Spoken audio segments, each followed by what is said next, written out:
want y'all to see this bullshit. $69 US Special Forces device turns men into beasts.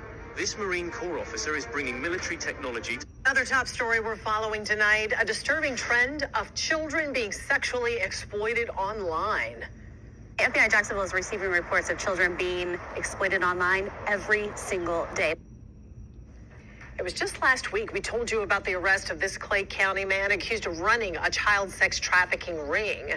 And this Camden County duo recently pleaded in federal court to charges of producing and distributing child sex abuse material. News4Jax reporter Eric Avigné joins us live now after digging much deeper into this very disturbing trend. And Eric, what have you uncovered? I uncovered a lot. In fact, the national data clearly shows that there is a significant increase in the number of children being exploited online every year. Also, experts are telling us that the people who are responsible for this exploitation are doing it for money.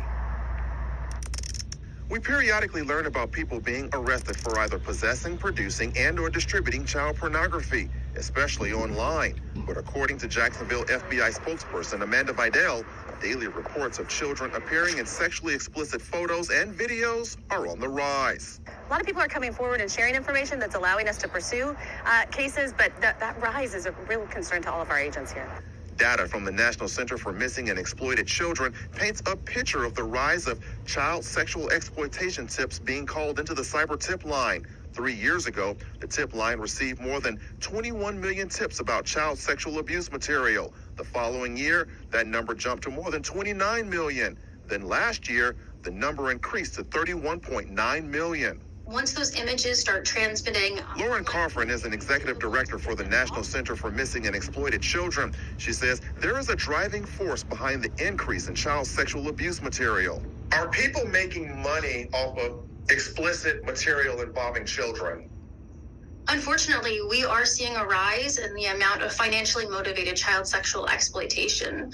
Just on the past year alone, we've seen an increase in sextortion of minors, mostly, notably, teenage male boys. According to authorities, this is when an adult poses as a young female and entices a teenage boy to email nude photos of himself. But once the perpetrator receives the photos, he or she extorts the boy by threatening to show the photos to the public if the boy does not pay the extorter some money. They usually ask the child to pay whatever money they have. And so they're not making a lot of money off of this, but whatever their hope in all of this, whether it's for sexual gratification or for financial gain, it is illegal activity. News4Jax also learned about another disturbing detail when it comes to children being exploited online. Parents are sometimes the ones producing explicit images of their own children. This is why the National Center for Missing and Exploited Children urges minors to talk to an adult they trust to report sexual misconduct, even if it means reporting a family member. It's okay to have these conversations and to talk about if any adult, including mom, including dad, including grandma and grandpa, including any kind of relationship. If anyone makes you feel uncomfortable, who are the safe individuals in your life that you can go and talk to?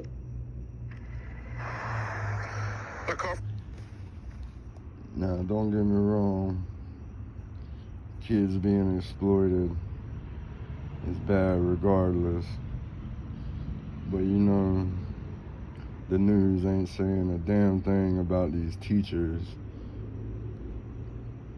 molesting these kids in the Duval County schools. We can limit their internet access and kind of curb them being targeted online. One thing we can't do unless we fucking put them in homeschool is keep them away from these fucking pedophile teachers.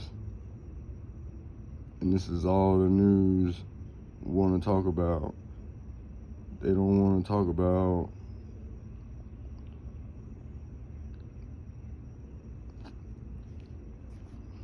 They don't want to talk about this.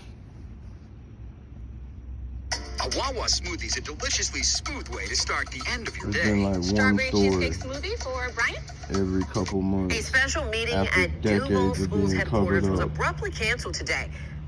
The goddamn news here, the leaders here, the new mayor, the old mayor, the new sheriff, and the new sheriff's defense, man. out there trying to combat gun violence and shit, but he needs to appoint somebody for this shit. It's before it was set to begin. It was going to discuss the investigation at Douglas Anderson regarding teacher misconduct. A longtime music teacher, you see there, Jeffrey. You see what that title says right there? Could be liable if negligence is found. It's already been fucking proven that there's been people covering this shit up, because the superintendent, who's only been here for like 5 years or so, was able to retire with her full pension, which I don't really blame her, because it's been going on for decades. I blame the previous Nikolai Vidi, I think his name was the fucking previous superintendent. Clayton is now facing criminal charges on allegations he inappropriately touched a student. There have been complaints against him for years. I spoke with a local attorney who says the principals and superintendents during Clayton's 23 years of working for the school district could be held liable too if negligence was found. It's been exactly 1 month since Jeffrey Clayton, a longtime music teacher at Douglas Anderson School of the Arts, sent this resignation letter on March 28th, 2023. Just 6 days after he was arrested on March 22nd, Clayton is facing 2 counts of offenses against students by authority figures. Indecent. After 20 years of fucking with kids, 2 counts. Lewd or lascivious touching of certain minors, and unlawful use of a two-way communication device. Local attorney John Holzbar says it is possible that superintendents and or principals that knew about Clayton's alleged misconduct against children could face liability. Could that student or their parent sue some entity within Duval schools, a principal or the superintendent, for negligence or some form of liability, even if they've graduated and gone on to be an adult now? Sure, for certain time. These parents might want some monetary compensation for this, and I don't see anything wrong with that. But what I really wish these parents would do is push for the names of these fucking people that are being covered up. Release the names of the people who covered up this asshole's fucking crimes. Of crimes in the state of Florida, the statute of limitations is decades long, and for allegations of certain types of misconduct, certainly involving children, those complaints can be brought up decades later. Clayton worked for Duval schools for 23 years, and during that time, there were 7 different superintendents. John Fryer Jr., Dr. Nancy Snyder, Joseph Wise, Ed Pratt-Donalds, Nikolai Vidi, Patricia Willis, Diana Green. Clayton has been the subject of multiple investigations by the Office of Equity and Inclusion Professionals. Look at them years. Investigation 06, 08, 16, 20, 22, and this year. And you mean to tell me nobody back in 06, 08? These fucking leaders ain't doing their goddamn job. Standards and or a school-based investigation including 2006, 2008, 2016, 2020, 2022, and 2023.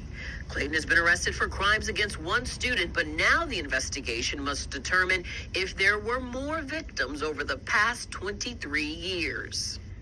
And I reached out to every board member you see here for Duval schools today, and I asked, will any superintendents of the Duval School District and or previous principals at Douglas Anderson School of the Arts be interviewed regarding Mr. Clayton's inappropriate behavior while he was a teacher at Douglas Anderson School of the Arts?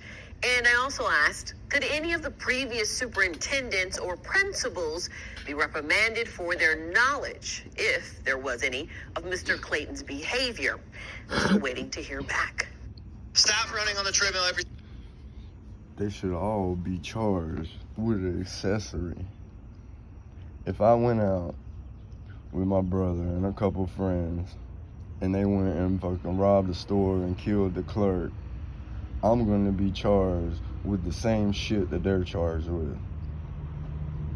So why in the fuck ain't these leaders being charged with covering up pedophilic fucking crimes? They're getting slapped on the wrist, They ain't getting investigated. All the while, they're steadily fucking with these kids. Some bullshit. Donna Deegan, the new mayor, ain't doing shit. Garbage. Lenny Curry, the current mayor, ain't done shit. Trash as fuck. This is some bullshit. We really want some motherfucking answers.